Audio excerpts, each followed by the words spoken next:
Bienvenidos a esta edición especial de Noticias en France 24. Resaltaremos las informaciones positivas del 2017.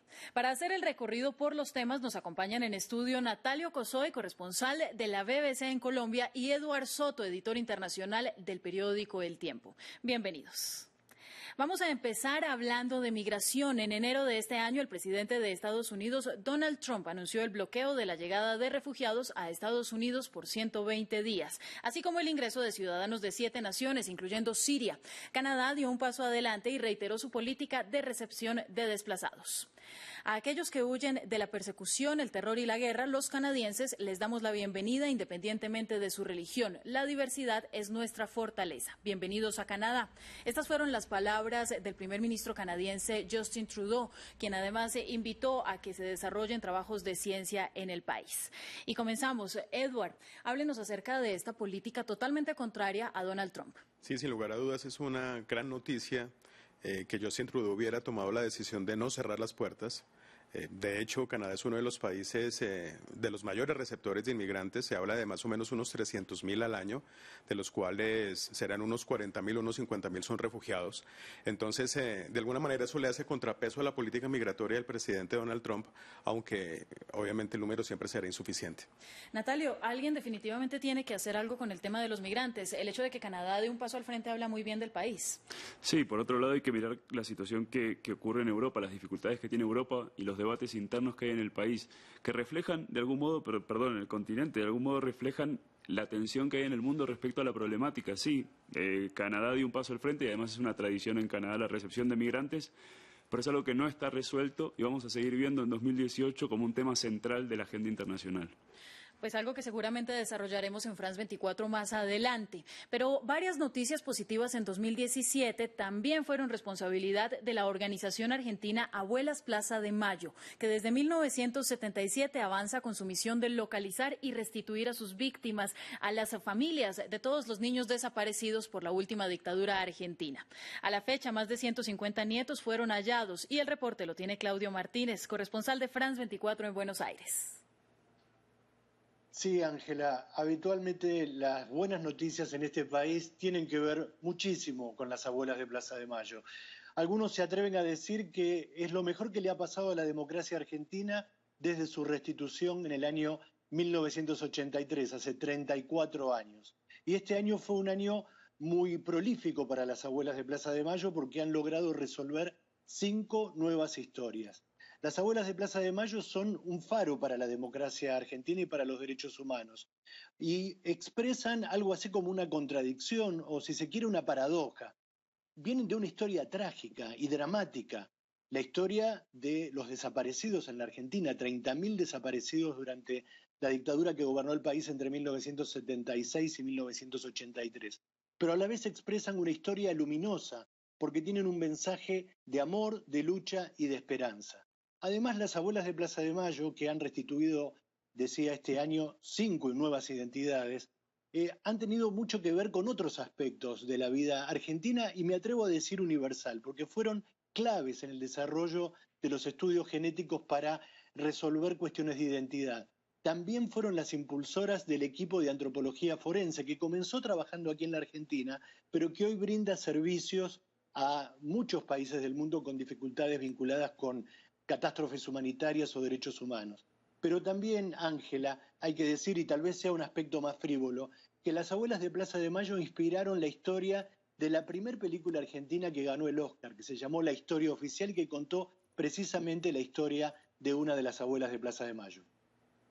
Gracias, Claudio, por el reporte que nos entrega desde Argentina. Y vamos con nuestros invitados en estudio. La importancia de esta iniciativa, Edward.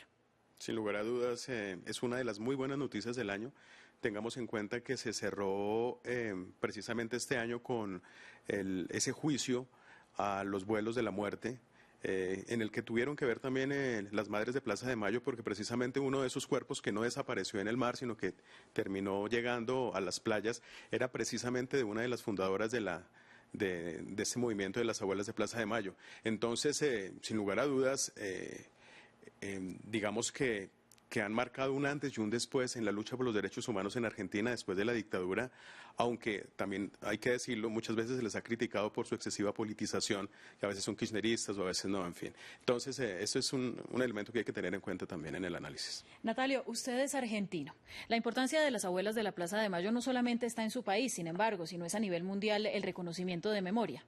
No, son reconocidas y como mencionaba el colega desde Argentina, en su trabajo por la búsqueda de sus nietos expropiados, que terminaron en familias que no eran las suyas, y poder recuperarlos, hicieron un esfuerzo muy grande en el desarrollo de ese equipo que mencionaba de antropología forense, que está siendo clave en muchos países, incluso aquí en Colombia, si no estoy equivocado, ha tenido alguna intervención en ciertos casos. Entonces el aporte que va, por supuesto, desde la historia personal y reconstruir un poco el tejido familiar del país a través de esas familias, pero también a nivel social, pero el aporte que va más allá en cuanto pueden contribuir a que se desarrollen iniciativas similares en otros países que seguramente lo necesitan. En el periodismo y también en France 24 celebramos la reconstrucción de la memoria. Vamos a ir con otra buena noticia de este año. A principios de octubre, los medios de comunicación estadounidense The New York Times y The New Yorker publicaron una denuncia por acoso sexual de varias mujeres contra el productor de cine Harvey Weinstein. Decenas de actrices y mujeres en Hollywood señalaron al cineasta y algunas acusaciones pasan por el abuso sexual. El caso Weinstein fue el primer escalón de sacar a la luz pública múltiples casos de acoso machista en la industria cinematográfica, en la televisión y hasta en la política estadounidense. Algunos de los nombres más destacados son los siguientes. Precisamente el productor Harvey Weinstein, los actores Kevin Spacey, Dustin Hoffman, Charlie Sheen, el director Roman Polanski, también está el actor Casey Affleck, el conductor de noticias Matt Lauer y los políticos Roy Moore y Al Franken. Sobre este tema, Edward, podríamos decir que esto marca un hito no solamente por las sanciones judiciales que se llevan a cabo, sino las sanciones sociales contra estas figuras públicas. Sin lugar a dudas. De hecho, la campaña Me Too no se quedó solamente en Estados Unidos, sino que ya ha tenido un impacto planetario. En varios países se han empezado a revelar cosas en el mismo tono y de similar manera, y también el hecho de que el propio presidente Donald Trump esté también siendo vinculado por denuncias de varias mujeres a lo largo de los años en estos procesos de abusos sexuales o de tratos indecorosos, pues sin lugar a dudas va a ser una noticia que con seguridad se va a desarrollar en el año que viene. Muy importantes estos movimientos que reivindican los derechos de las mujeres y sobre todo que se está viendo desde el mundo de la farándula, del espectáculo, de la política, cómo hay sanción social. ¿Usted cree, señor Cosio, que tiene que ver el hecho de la derrota de Roy Moore en las elecciones de Alabama con sus señalamientos por acoso sexual? Es un poco difícil hacer ese análisis. Realmente es difícil saber por qué ganó o perdió un candidato.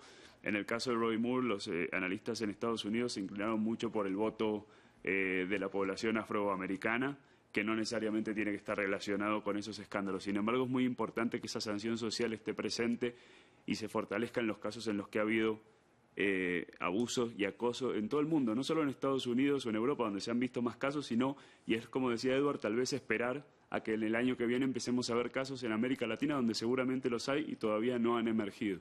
Pues seguramente vamos a estarlos informando. Vamos a pasar a China. Anunció un plan ese país para prohibir los vehículos que usan gasolina y diésel. Sigue así el ejemplo este país de Francia y Reino Unido, que ya decidieron prohibir las ventas de carros de este tipo en 2040 y para luchar contra las emisiones contaminantes.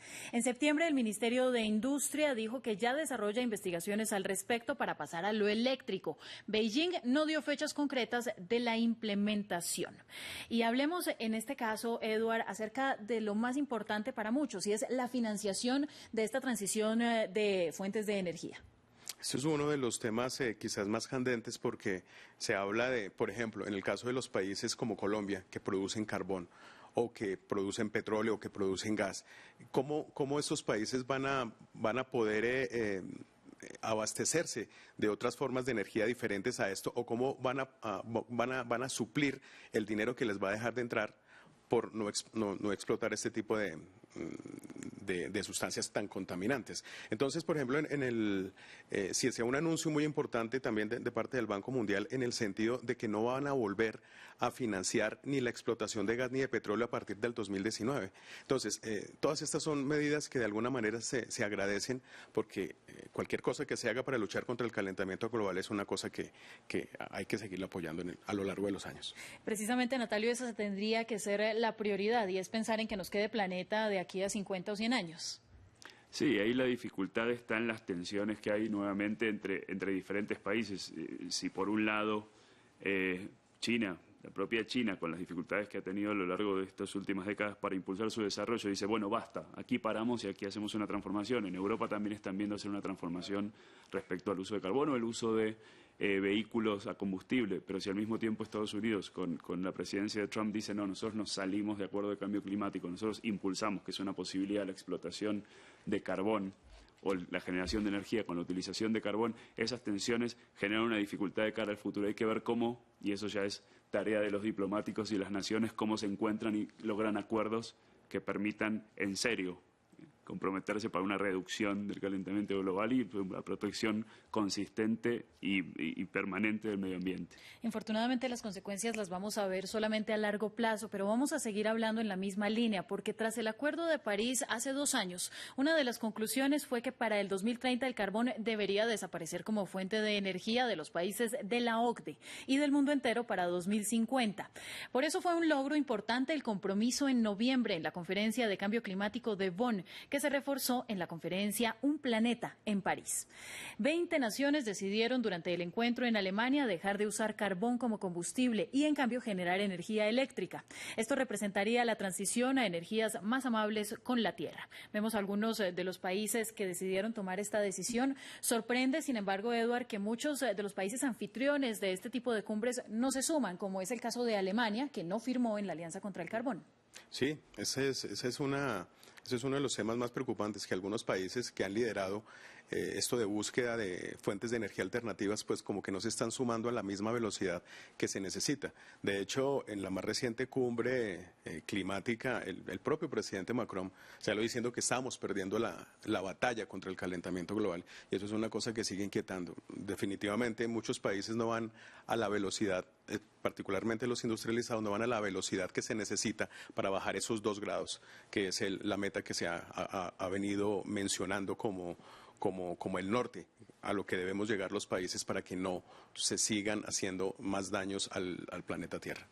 Podríamos decir entonces, Natalio, que no es un buen negocio cuidar el medio ambiente, porque son los países más contaminantes los que menos se quieren sumar a estas iniciativas. Yo creo que es difícil ponerlo en términos de buenos y malos, de buen y mal negocio. Creo que hay que entender que, en definitiva, cuando se trata de cosas tan complejas como esta, hay demasiados actores involucrados. No son solo los países, también son las empresas, también son los deseos de los políticos, tal vez a corto plazo, a veces, de satisfacer necesidades de sus votantes que les generan un poco de dificultades a la hora de tomar decisiones grandes, comprometidas y difíciles que en el corto plazo no pagan, pero en el largo plazo van a ser inevitables. Para finalizar, quisiera preguntarles a los dos, ¿cuál creen ustedes que será la noticia que estará en la agenda para el próximo año y que debemos esperar contar como una buena noticia en los medios de comunicación? Bueno, no sé si sea buena, pero el anuncio que se hizo de un posible diálogo entre Corea del Norte y Estados Unidos en busca de por una parte, frenar el avance nuclear de Corea del Norte a cambio de ciertas garantías de parte de Occidente, pues eso es una noticia que hay que seguir y que podría ser una buena noticia el próximo año.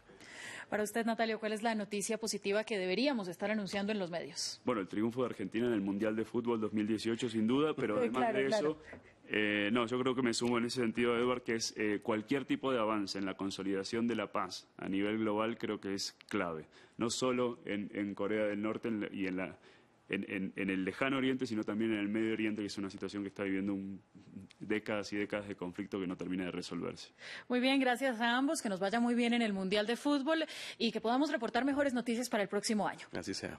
Gracias a ustedes y a todos ustedes, gracias por estar con nosotros en France 24. Tenemos más información, quédense con nosotros.